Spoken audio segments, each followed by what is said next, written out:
पढ़ाकू नितिन में हम अक्सर बात करते हैं कई देशों की, कई समस्याओं की, कई किताबों की। लेकिन मैंने भी अक्सर ये पाया है, आपने भी पाया होगा कि हम दूर की बात तो करते हैं, आसपास देखना अक्सर भूल जाते हैं। तो आज आसपास देखेंगे, नेपाल की तरफ देखेंगे। हमारा पड़ोसी है, हमारा दोस्त भी है। हाल फिलहाल कुछ लोग उसे शक के निगाहों से देखते हैं। वो इसलिए क्योंकि ऐसा लगता है, कुछ लोग कहते हैं कि अब वो चीन के पास ज़रा ज़्यादा बैठता है।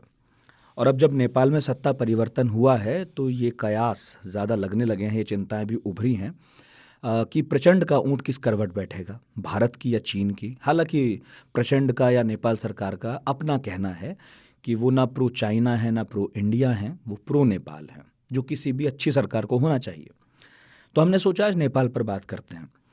नेपालियों के साथ हमारे संबंध आपको भी पता है, हमें भी पता है। स्कूल में हमारी बेंच पर बिल्कुल साथ में कोई नेपाली बच्चा पढ़ता था। कभी लगा ही नहीं कि वो किसी और देश का है, कभी माना भी नहीं, उन्होंने भी नहीं माना होगा।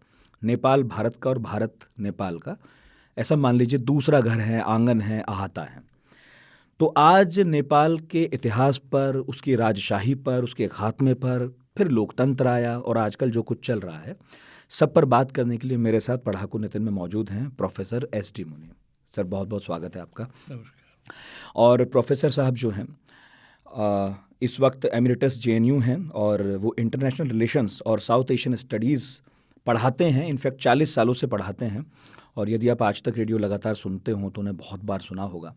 इसके अलावा उन्होंने सिंगापुर में भी पढ़ाया है, BHU में भी पढ़ाया है, जयपुर में भी पढ़ाया है और फॉर्मर एम्बेसडर हैं लाओ पीपल्स डेमोक्रेटिक रिपब्लिक में आपने सेवा दी है। एक और उनका परिचय है, उसे मैं ज़रूर दूंगा। श्रीलंका रत्न से सम्मानित हैं। श्रीलंका रत्न वो सम्मान है जो श्रीलंका किसी भी विदेशी नागरिक को देता है, वो सबसे बड़ा सम्मान है। और IDSA की एग्जीक्यूटिव काउंसिल में भी आपने सेवाएं दी हैं। तो परिचय बहुत लंबा चौड़ा है, लेकिन विषय भी बहुत लंबा चौड़ा है, इसलिए परिचय को छोटे में समेटते हैं। और सर फिर से स्वागत करता हूँ आपका, आपने समय दिया। एक तो ये बात है सर कि जैसा मैं भी कह रहा था कि हमने कभी भी किसी नेपाली को किसी और देश का माना ही नहीं। मतलब अब तो बहुत सारी सूचनाएं हम तक पहुंचती हैं और हम बड़े भी हो गए, लेकिन स्कूल में भी हम देखते थे कि बगल की बेंच पर कोई नेपाली बच्चा बैठा है और ज़्यादातर नेपाली पेशे में थे चौकीदारी के। तो अक्सर यूं ही जनरलाइज भी कर लिया गया कि तो गुरखा होगा, और गुरखाओं को उसके बावजूद बड़े सम्मान की नज़रों से देखा जाता रहा। तो अब लेकिन मन है जानने का कि एक देश के तौर पर उसकी कहानी क्या है, ये कब बना, इसका नाम नेपाल कब पड़ा। थोड़ा पहले उसके बारे में बताइए, फिर शुरू करते हैं। देखिए, ये जो आइडेंटिटी का प्रश्न आपने कहा कि हम लोग नेपाल को विदेशी नहीं समझते हैं, एक तरह से ये झगड़े की जड़ है। क्योंकि वो सभ्यता संबंधों से उठकर राष्ट्रीय संबंध हो गए हैं अब, और राष्ट्रीय संबंध में हर एक की अपनी पहचान है। और नेपाल ये नहीं चाहता है, नेपाली आमतौर से भी नहीं चाहता है कि उसकी पहचान भारत की पहचान में सिमट जाए। इसलिए वो अपनी अलग से पहचान बनाने की कोशिश करता है, ये सबसे बड़ी बात है। और मैंने कई बार देखा है कि नेपाल और भूटान के संबंध में जब हम ये कहते हैं कि आप तो हमारी तरह हैं, तो हम समझते हैं कि हम प्यार और मोहब्बत की बात कर रहे हैं, लेकिन उनको दुखता है कहीं ना कहीं। नेपाल एक प्रिंसिपैलिटी की तरह हमेशा से रहा है और शुरू में 3 प्रिंसिपैलिटीज़ थी। एक नेवार लोग थे, उधर गोरखा था, उसको पृथ्वी नारायण शाह ने इकट्ठा किया करीब 1769 में, और उसके बाद एक राष्ट्र बना। तो जो नेपाल राष्ट्र की पहचान है वो पृथ्वी नारायण शाह से जुड़ी हुई है। लेकिन दुर्भाग्यवश ये हुआ कि राजतंत्र के, जो पृथ्वी नारायण शाह के वक़्त में बहुत सशक्त था, वो उनके बाद में बिखर गया, क्योंकि उनके जो सक्सेसर्स थे वो उसको संभाल नहीं पाए। और राणाओं ने, जो उनके मंत्री हुआ करते थे, उन्होंने उसको हथिया लिया एक तरह से। और राणा एग्जीक्यूटिव हेड नेपाल के राणा हो गए। जैसे ठीक मुझे याद आता है मराठों में हुआ कि पेशवा बेसिकली एग्जीक्यूटिव हेड हो गए थे। तो वो एग्जीक्यूटिव हेड इफेक्टिवली वो हो गए और नाम राजतंत्र का रहा, चलता रहा। तो वो तब्दीली हुई 1951-50 में त्रिभुवन के अंदर। अच्छा। जो और उसमें भारत ने बहुत बड़ी मदद की। उसके बिना राणाओं का प्रभुत्व समाप्त होता नहीं, प्रभुत्व नहीं समाप्त होता, क्योंकि अंग्रेज़ों ने और राणाओं ने अंग्रेज़ों की बहुत मदद की। गोरखा ट्रुप्स जो हैं वो अंग्रेज़ों के ज़माने से शुरू हुए, और जो भी अंग्रेज़ कहते थे राणा लोग करते थे उसकी बात, और अंग्रेज़ों को यही चाहिए था। और यही कारण है कि कभी अंग्रेज़ों ने उन्हें कॉलोनाइज नहीं किया, कॉलोनाइज करने की जरूरत ही नहीं पड़ी। इफेक्टिवली जो वो अपना हित चाहते थे वहाँ से वो हो रहा था। एक तो लोग उनकी सेना में काम करने लगे, और व्यापार वगैरह में सबका कंट्रोल था। नेपाल को ये हक नहीं था कि वो दूसरे देशों के साथ संबंध बना के रखे। अच्छा। तो इफेक्टिवली अंग्रेज़ों का आधिपत्य था, लेकिन फॉर्मली नेपाल स्वतंत्र रहा हमेशा से। एक तो और ये बात नेपाली बहुत गर्व से कहता है, और सही माने में कहता है कि हमने कभी एम्पायर के भाग नहीं बने, और इसीलिए कॉमनवेल्थ वहाँ नहीं है। तो उसका हिस्सा नहीं, इसके हम हैं। हाँ, तो जो भी हो, तो वो परिवर्तन, बड़ा परिवर्तन नेहरू ने मदद करके त्रिभुवन के समय में राणाओं को हटाया, और नेपाली कांग्रेस जिसके लीडर उस वक़्त बीपी कोइराला थे, जी, उनकी मदद से, और मिलीजुली सरकार बनी राणाओं की और नेपाली कांग्रेस की। और ये वादा किया गया था कि हम कॉन्स्टिट्यूशनल असेंबली बनाएंगे।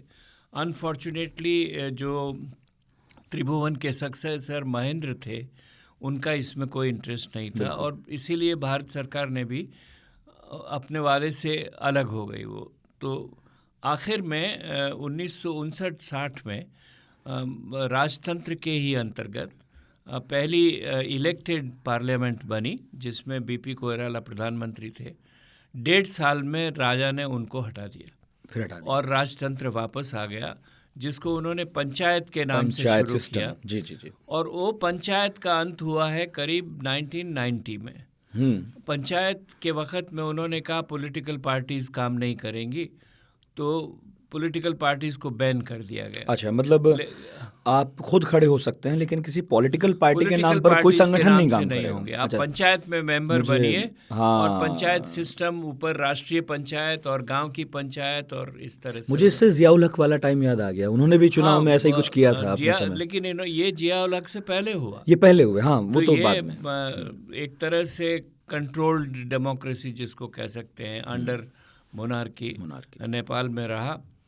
और धीरे धीरे ऐसा लगा कि उस राजतंत्र पंचायत के अंडर में नेपाल की कोई प्रगति नहीं हुई है, और पॉलिटिकल पार्टीज़ की अपनी संस्कृति भी वैसे ढल गई कि राजा को आप 1990 में एक तरह से आंदोलन हुआ वहाँ पर, जन आंदोलन जिसको कहते हैं लोग, और उस जन आंदोलन के तत्वाधान पंचायत को ख़त्म किया गया, पॉलिटिकल पार्टीज़ रिवाइव हुई वहाँ पर, और तब से डेमोक्रेसी की शुरुआत हुई है, सही मायनों में। Second phase of democracy, second phase of democracy कहिए।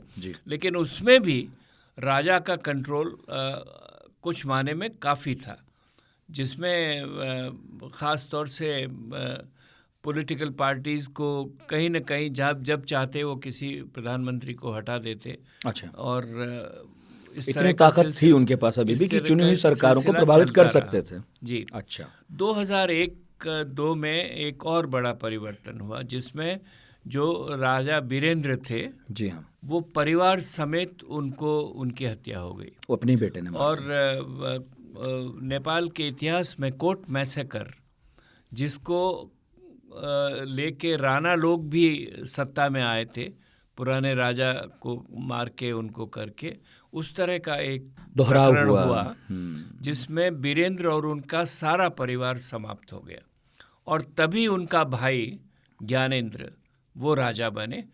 दरअसल राणाओं ने भी यही प्रथा चलाई थी कि जो प्रधानमंत्री होता था उसका भाई अगला प्रधानमंत्री होता था, बेटा नहीं होता था। अच्छा। तो वो भाई से भाई, क्योंकि सारे परिवार को साथ रखने की वजह से, तो यहाँ पर भी एक तरह से राणावाद का पुनर्जन्म हुआ जब ज्ञानेंद्र उसके अंडर आए। लेकिन ज्ञानेंद्र ने जो भी डेमोक्रेटिक गठबंधन के उत्तरदायित्व होते हैं जो ज्ञानेंद्र निभाते थे थोड़े बहुत, वो जो वीरेंद्र निभाते थे थोड़े बहुत, वो ज्ञानेंद्र ने नहीं निभाए और वहाँ से माओवाद उभर कर आया। माओवाद पीपल्स क्रांति के नाम से 10 साल तक चला, करीब 18,000 लोग उसमें मारे गए। एक स्टडी मैंने ऐसी देखी है जिसमें ये कहा गया है कि उस 18,000 में 2/3 राजा की सरकार ने मारे और 1/3 माओवादियों ने मारे। और अभी तक भी जब बार बार नेपाल की राजनीति में ये बात होती है कि माओवादियों को पनिश किया जाए कि उन्होंने ह्यूमन राइट्स का वायलेशन किया, इतने लोगों को मारा, कहीं पर ये बात उठ के नहीं आती है कि नेपाल की सेना ने क्या किया और उसका कहीं लेखा जोखा होना चाहिए कि नहीं होना चाहिए। लेकिन ये एक ज्वलंत प्रश्न है आज भी नेपाल की राजनीति में। तो ये राजनीति इस तरह से यहाँ पर पहुँची है। आपने 6-7 मिनट में नेपाल की पूरी राजनीतिक यात्रा हमें करा दी। अब मैं एक एक हिस्से पर आना पसंद करूँगा। एक तो मेरा सवाल यही था कि इसका नाम नेपाल कैसे पड़ा, क्योंकि मैंने जब थोड़ा सा रिसर्च किया तो मुझे तो कई सारी चीज़ पता चली कि भाई इसलिए पड़ा, कुछ शब्द से पड़ा, कुछ जाति आपने बताया नेवार इलाका था। तो आपका रिसर्च क्या था, नेपाल नाम कैसे पड़ा इसका? नहीं, वही जो किंवदंतियाँ आप कह रहे हैं, लेकिन मैं समझता हूँ वो नेवार और नेपाल से मैं बता नहीं सकता हूँ कि क्या कोई नहीं बता सकता है एग्जैक्टली। तो पृथ्वीनारायण शाह के मस्तिष्क में रहा होगा और किस तरह से हुआ, लेकिन परंपरा और इतिहास अपने आप को गढ़ता है कई बार। जैसे भारत के बारे में हुआ कि भारत का नाम भारत क्यों है, तो कई कहानियां हैं, यही नेपाल के साथ भी है, सिमिलैरिटी इस मामले में। इसको मानते हैं, उसको मानते हैं, अभी भी अलग अलग पड़ता है। बिल्कुल। अच्छा, जैसे हम महात्मा गांधी को देश का राष्ट्रपिता मानते हैं, वैसे ही क्या नेपाल में भी किसी फिगर को राष्ट्रपिता जैसा दर्जा हासिल है? नेपाल में जो वर्तमान नेपाल है उसमें त्रिभुवन को ऐसा माना जाता है, क्योंकि उन्होंने राणाओं का अंत किया और डेमोक्रेसी को लाने में मदद किया। यहाँ तक कि वो चाहते थे कि पूरी तरह से जनतंत्र नेपाल में आ जाए, उनको कोई चिंता नहीं थी उसके बारे में। लेकिन एक तो वो है, दूसरा डेमोक्रेसी के नाम से बीपी कोइराला उन्हें भी एक जनतांत्रिक लीडर के नाम से माने जाते हैं, और राष्ट्रवाद के नाम से, जैसा मैंने आपसे पहले कहा, पृथ्वीनारायण शाह उस देश के बिस्मार्क हुए। हाँ, बड़े स्मारक हैं। और कहीं पर भी जहाँ भी राष्ट्रवाद का, जहाँ भी नेपाल की पहचान का प्रश्न आता है, वहाँ पृथ्वीनारायण शाह उससे जुड़ जाते। तो इस तरह है। लेकिन अब जैसे मेरी जिज्ञासा इसलिए थी कि जो करेंसी है उस पर किसी का चेहरा है क्या, जैसे हमारे यहाँ है? नहीं, राजाओं के होते हैं। हाँ, होते अभी भी है? हाँ, होते हैं। अभी क्या हैसियत है राजा की? नहीं, अब तो राजवाद खत्म हो गया। 2008 में राजतंत्र समाप्त हो गया, जब माओवादी पीपल्स वॉर हुआ और उसका जो समझौता भारत में हुआ, जिसको वो लोग कहते हैं 12 पॉइंट एग्रीमेंट हुआ, जिसमें सभी पार्टियां मिल गई आपस में, और उसका एक आधार ये था कि राजतंत्र हमें नहीं चाहिए, या चाहिए भी तो ऐसा राजतंत्र हो जो एग्जीक्यूटिव मोनार्की नहीं बने, वो ऐसे रहे जैसे इंग्लैंड में है। वैसा मानने को कुछ लोग तैयार थे, लेकिन दूसरों का डर था कि वो एग्जीक्यूटिव 1990 के बाद में जो राजतंत्र उसी रूप में माना गया, लेकिन वास्तविकता में ऐसा नहीं था। इसलिए इनको डर था कि जो भी राजा बनेगा वो अलग से अपने अधिकार फिर खुरपेंच करेगा, इसमें जरूर करेगा। तो नया कॉन्स्टिट्यूशन बनना चाहिए और राजतंत्र नहीं रहना चाहिए। ये वहाँ की कॉन्स्टिट्यूएंट असेंबली ने 2008 में माना, और उसके पीछे माओवादियों का बहुत बड़ा पुश था, नेपाली कांग्रेस का भी उसमें बहुत बड़ा पुश था। तो वो जो एग्रीमेंट हुआ 2006 में हमारे यहाँ, 12 पॉइंट एग्रीमेंट, जिसमें सभी पार्टियां इकट्ठा हो गई और उन्होंने कहा कि वास्तविक डेमोक्रेसी हमको लाना चाहिए।